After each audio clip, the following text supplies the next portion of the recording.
All right, we're rolling here. All right. I got my co-host Robert Benenati. Yeah, he's back from COVID. He punked out for a while. Yes. So what I want to touch base today is something that I think he deals with a lot in real estate. I do. And I deal with this with a lot of family members and friends too. I don't want to throw my father under the bus here, but I'm going to a little bit because you just did. I'm doing it hard. And not only him, I can't say only Italians do this because that's ridiculous, but I do know for the most part, at least a lot of my Italian family members, they overvalue their possessions and undervalue everyone else's. I don't care if it's their house. I don't care if it's their car. I don't care if it's a picture on the wall or something in their garage. I don't care if it's their shoes. They just think that all their things or their possessions are worth so much more money than they truly are, and they think what everybody else has is shit. Right? Yes. You deal with this in real estate. I do. On a high level where everyone thinks their home is worth more money than it truly is. And then when they're going to buy another home, that's a piece of shit and it's not even, it's not even worth whatever they're asking. So funny. Right? Yeah. Let's get into this with you. I always say, you just said it, when they want to sell something, they it's the best, it's more expensive. The neighbor sold it, but their home has this, that, the other, and it's worth more just because of that, right? But then when they go buy something, right? And this is the way I answer to them. When they go buy something, that's like you say, it's a piece of shit. It's not worth anything. So then I go back to them. I say, so why are you buying it then? Yeah. Right. And they're like, well, I just trying to get a deal, and so it's funny. But that's just business, I think. Yeah. Buy cheap, sell expensive. Create a margin.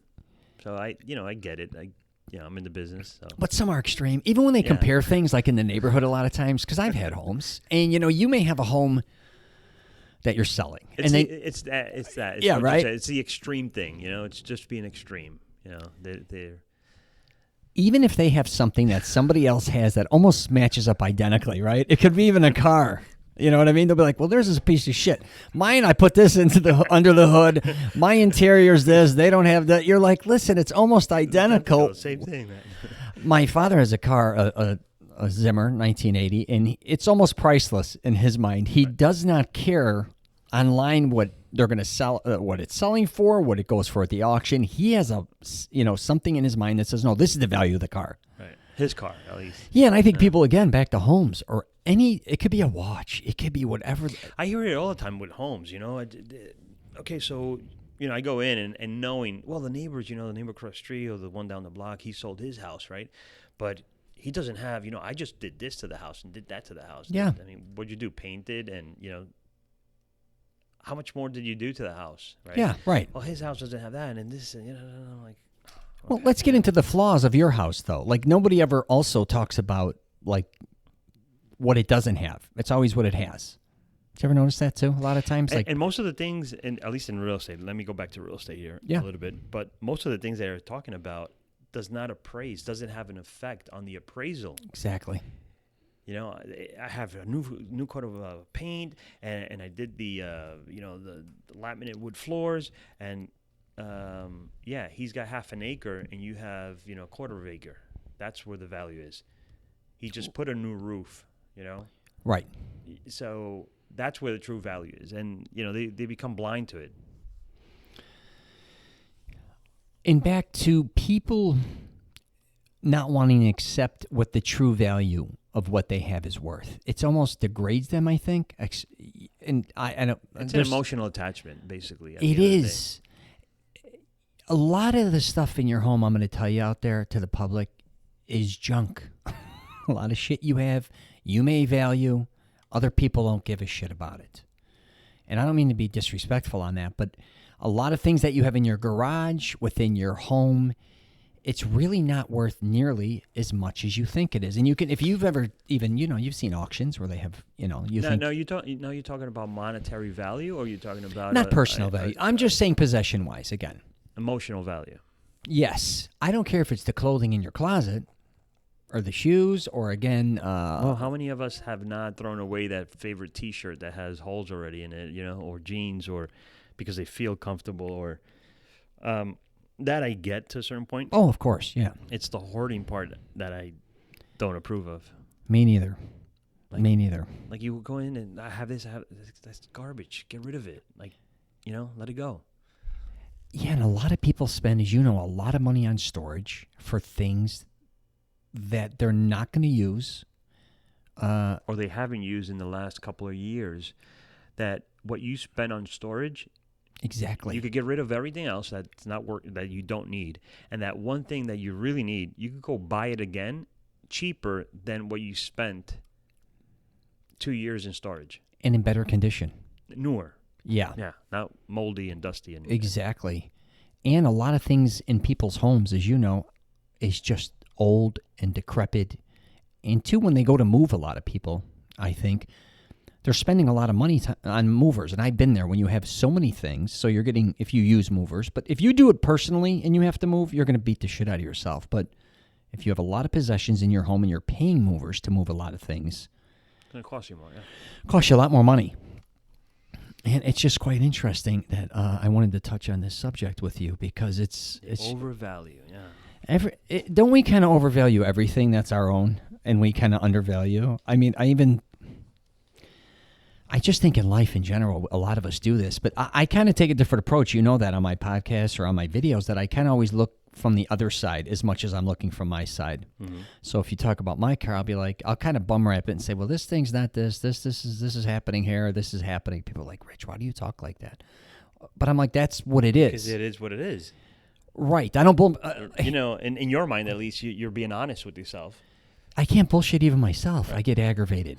Yeah, and believe me, I love vintage. You know what's interesting is we were just talking about car shows.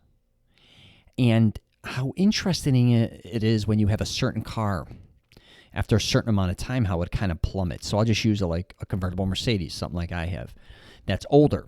And then all of a sudden you knew it's 65, 70 grand. 15 years, literally it's worth $3 or $5 grand. But then if you keep it in a certain amount of time, 40 years, it's worth 25. Yeah, then it flips and starts increasing.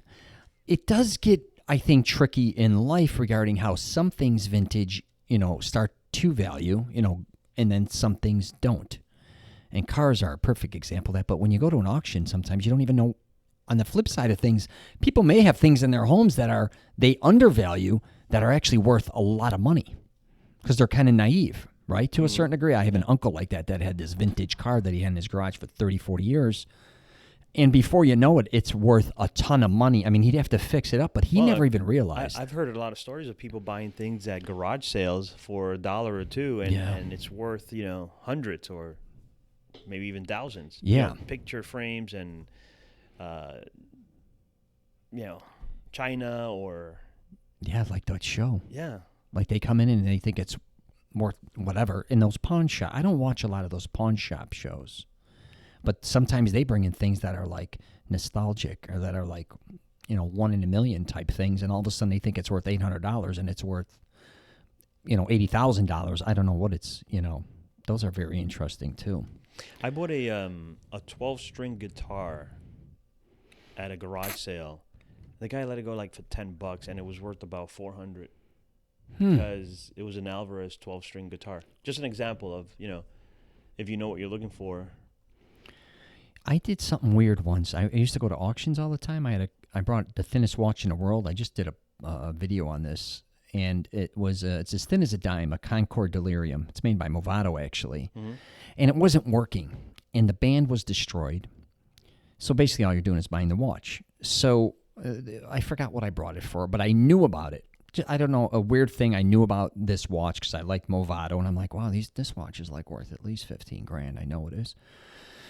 I auctioned it. I got it for like $1,800, and I took it to a Florida mall. Their top, I'm not going to throw them under the bus, but anyways, to fix it.